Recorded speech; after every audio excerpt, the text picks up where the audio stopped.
Hey guys, Stealth here. Welcome to the War Room. War Room's a bit later today than I usually intend to do because this morning I was away.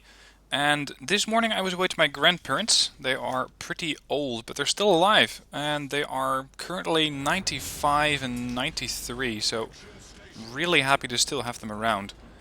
And I actually needed them for business. Now that may sound weird, but I have this body language business, as previously mentioned, and what I do there is I train people in, for example, realizing or recognizing what expression people have on their face.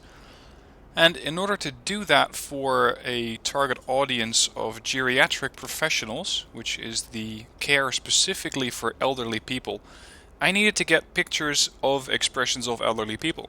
So I phoned in my grandparents and said, hey, can I come over and take a couple of headshots? I need to get a couple of different expressions. And they said, sure. Because of course they're always happy to see grandchildren and definitely happy to help out. So went there this morning, took a couple of really good shots. And I gotta say, it is not easy to get someone to come up with an expression of fear out of the blue, or to get someone to come up with an expression of surprise when they're not actually surprised. But they did really well. So definitely happy to still have them around. Great time chatting up with them.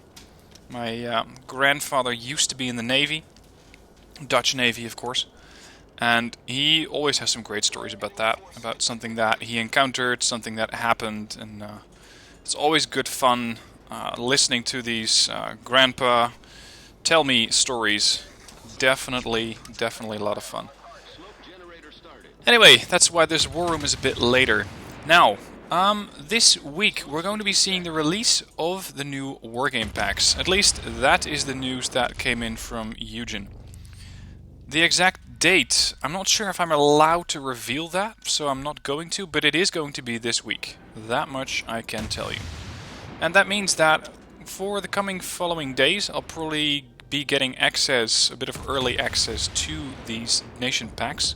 So we can have a couple of games with them, see exactly what they're like, what you need to avoid, because each deck has their own speciality. And for example, a deck like Finland is not a deck that I would happily take up against any other deck, because sometimes, from what I've seen in the previews, that is, Finland can be a bit standoffish.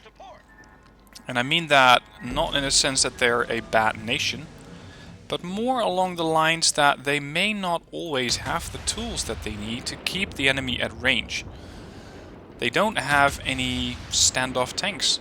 They don't have a large amount of units that have a lot of armor that can take the hits. And that means a different sort of playstyle, so that's something that I can hopefully preview in the next coming days. I haven't gotten the access yet, but was promised by Eugen that is likely to come sometime this week. Now, in other news, there was, of course, the Steam Black Friday sale, or the Steam Fall sale, I believe they're calling it this year. And with that, we have quite an influx of new Wargame players. So if you are new to Wargame and you're new to my channel, welcome. Be prepared to face a pretty significant learning curve, because Wargame is by no stretch of the imagination an easy game to get into. And much more so, it can take quite a while to actually get into the game, understand what's going on, understand all the units that you need to understand. The whole gameplay mechanics are, well, pretty different from what I've seen to date. So give yourself a bit of time to get to learn that, get around to it. I also put up a video today about the share your username. So if you are one of the newer players, or if you are a more experienced player and you would like to help out a new player, then by all means leave your username down in the comments of that video so other people can link up with you, and that you don't have to immediately get thrown off into the deep end where you're going to be facing against people who are very first in the game. So people who have several hundred battles. And in order to not have that happen, that's why I set up the video. So you can share your username there, get some of the usernames from those people in your friends list, and link up with them instead. To make sure that we're going to get some further help for the rookies, I'm organizing another rookie event. Now, I used to call these things rookie nights, but it's going to be a bit different this time around, is it's not specifically going to be a rookie night for me. It's going to be a rookie event or a rookie day maybe. Planned for Sunday 4th of December. That is when it's going to be happening. Now if you haven't ever witnessed one of these or joined one of these, what I do is I make sure that you have 2 rookies which are teamed up with 1 trainer or 1 more experienced player. There's no official trainer tag. I mean, yes, I have that tag on my TeamSpeak, but that's mostly as a recognition so that I know who's who. Anyway, you're teamed up with a trainer and another rookie, and we're going to pit you against another team of rookies plus 1 instructor. Now the instructors can tell you what to do, what to look out for, what not to do, help you make your decks, help you make your decisions, but they are not allowed to field any units. So they're there strictly to help your strategic insights, help your deployment of units, help your deck build as best as it can be. Because those are the type of things that you need to get into when you want to get into this game. So that's going to be the 4th of December. Time exactly will be in the details down below in the description, as well as a link to make sure that you can immediately see what time zone that will be for you, or what time it will be in your time zone. My TeamSpeak capacity is limited, so it's basically going to be a first come first serve type of event. And of course you are definitely welcome to join my TS and hang out with some of the guys who are already experienced. And every now and then I pop in for a game or 2. So if you definitely want to join in already, then absolutely be welcome. TS details down in the description. Now, as you may have been aware of, or maybe I should say as you probably cannot have missed, the whole Black Friday thing was on. I got some pretty nice new warships, one of which you're looking at right now. This is Scharnhorst, a German, I'm not exactly sure if I should say battleship, maybe battle cruiser would be a better description. And really been enjoying that. I didn't really go for any new games this year, mostly just building out the stuff that I already have, and since I'm really not playing a lot other than World of Warships lately, that's what I decided to spend my money on. But what have you guys gotten? Have you gotten anything good? Any games, any store items, any DLCs maybe? What are the things that you decided to go with this year? Let me know in the comments. Because everyone of course has their own preferences, and maybe there are still some good games that we need to be on the lookout for. Just that the Steam sale, I believe, stops the 29th, so if you want to pick up anything on Steam, you're going to have to be quick about it. If you want to be picking up something on World of Warships, at least the EU one, I think you're going to have to be even faster, because I believe the sale ends today, although I'm not 100% on that. And today being 28th of November. Now, supposedly this week we're also in World of Warships going to be getting the update, which is 5.15. And with 5.15 we're going to also be getting more information on the USS Missouri. Now USS Missouri is a sister ship to what you're looking at right here, which is an Iowa-class battleship. And we've heard all sorts of rumors about how expensive it's going to be. How expensive exactly it's going to be is to be revealed upon release of the patch, although that supposedly doesn't have the ship, so I'm not exactly sure what they're going with right there. But we are supposedly getting some new info, and we can finally put some of these rumors to bed that the ship is going to be ridiculously pricey and potentially way outside the normal cash boundaries that Wargaming has set up, which are already pretty significant. Now, let's park Black Friday there and move on to another topic which I wanted to discuss, which was observation and intelligence.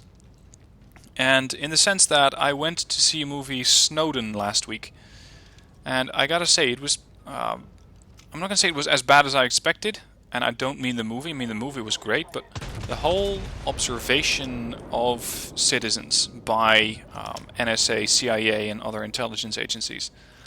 I mean, it's just incredible what they can do, what they are doing, and maybe potentially what they're supposedly no longer doing. or no longer supposed to be doing. Because I gotta say, while we've had all sorts of promises that they're no longer tapping us and that there's no further observation, I find that hard to believe.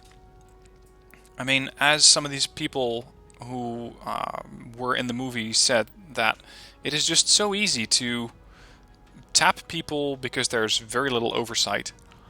And to make matters worse, it's just so impersonal. It's just someone on the other side. It's just a number usually that you're looking at. Sometimes you have a photo, sometimes you have a video of them.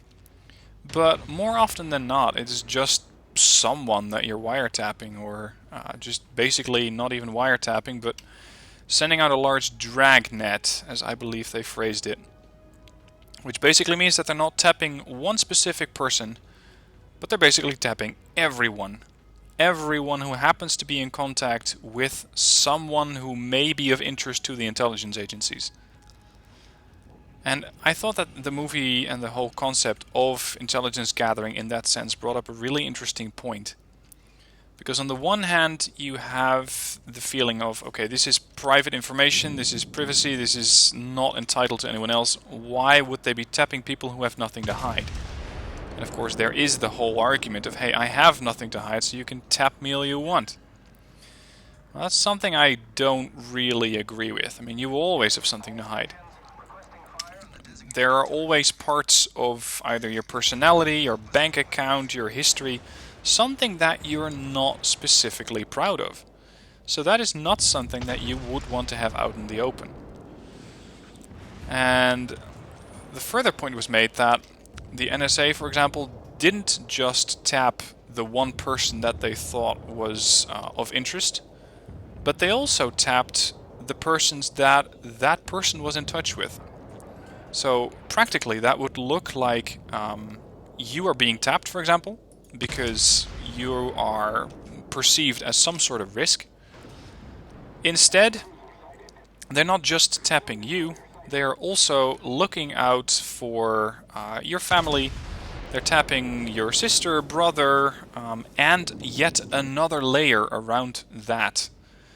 So that means that they're also potentially going to be tapping your sister's boyfriend, for example, who has absolutely nothing to do with you, potentially, but basically because you are a person of interest, that means that by extent, the others are a person of interest as well, or can be, because maybe they're involved in some sort of criminal activity with you.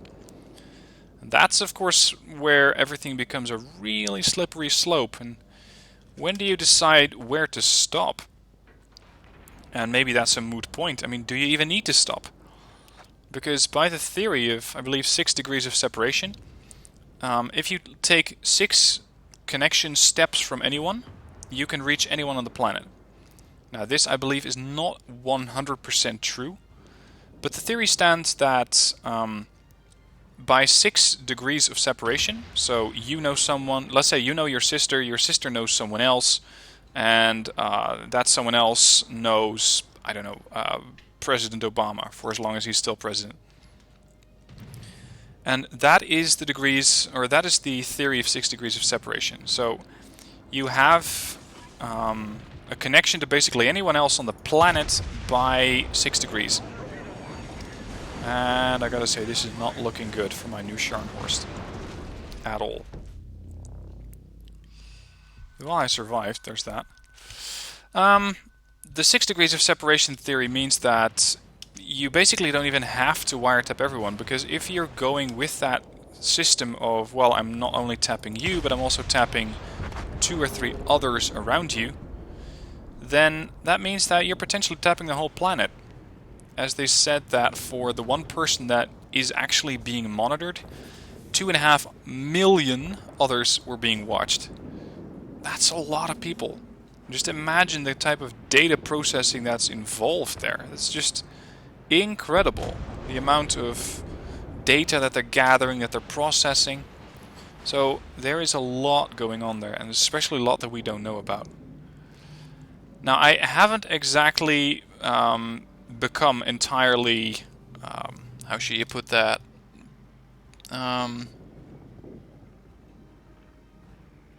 God, what's the word? I really can't grasp it at the moment. Something. Paranoia. There you go. I haven't become entirely paranoid, because basically we already knew what was going on, and this is just a movie made about what was going on, and I believe still is going on. But once you're confronted with everything that they are tapping, including, for example, webcams of laptops that are supposedly turned off, then the question really becomes, where do they stop? Where do they even stop wiretapping? And maybe they don't even stop, so everyone's being monitored. Now, one of the quotes that always stuck with me from Civilization 4 is, I believe it was when you got to research the spy or something. Every civilization that gives up a little liberty to gain a little security loses both and deserves neither. Something in that order. And basically, you could say that if you're giving up a bit of privacy, so if you are allowing the government this sort of wiretapping power, then you're basically giving up a bit of your liberty. Because you're giving up the freedom of having secrets to some extent. I mean, it's a bit of a far-fetched argument, but I think you can make it. And with that, the question then becomes, okay, but what do you gain?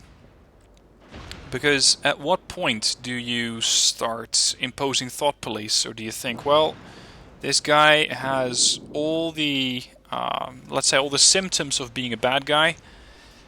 I think that we're going to need to have a chat. Potentially render him, and all sorts of nasty stuff is going to ensue. Where does that start? When do you make the choice of this is someone that we're going to go after, and this is someone that may just have been Googling for the wrong phrases? And that's something that I think it's a very, very slippery slope. It is really difficult to get a good answer there. And it's something that is really difficult to make legislation on. It's something that's really difficult to build an observation or intelligence device around. And it's something that is just really difficult in general to apply without it being overused. So all sorts of questions, no really good answers. And that's where I wanted to basically direct the discussion of this week. What do you think about the whole observation or intelligence gathering thing? Because everything is being wiretapped. Let's go with that assumption. Everything you do online is being monitored. Everything that, let's say, your cell phone is listening to, and mine is just laying in front of me right now, it's not actually doing anything, it's just on standby. But I think that the microphone is either active already or can be activated by a third party whenever they see fit. I think that that's the way that the thing works. Maybe I'm just a bit paranoid in that sense, but with Person of Interest, and I mean the TV show being only slightly futuristic, I think that it is not an unreasonable thing to be thinking. I think that there's even more possible than we know about, because otherwise they would already be inventing new stuff to make sure that the newest programs are always secret and that they are at no further risk of being discovered and hence either decomposed or used against you. So that is really the question that I wanted to leave you guys with for this week. How much observation or how much information gathering on the public is legal or allowed before it becomes wrong? Or is there no such error or no such border at which points it becomes wrong? That's my question to you, and I'm very interested in seeing your comments down below about what you think would be a good leverage or a good way of measuring how much observation is legal and when it becomes illegal. Again, I don't have any good answers. I think it's a massive discussion that is basically impossible to finish. So, looking forward to seeing your input there. And with that, let's head on to Wargame. Let's wait a little bit for the DLC, because it will be coming out, and I hope to see you guys on Sunday, 4th of December, And as mentioned, more information about the rookie event will be up on the description as well as on a separate video. Hope to see you there, and in the meanwhile on my TeamSpeak channel. Thank you for watching, have a good week, and I'll see you soon for more videos.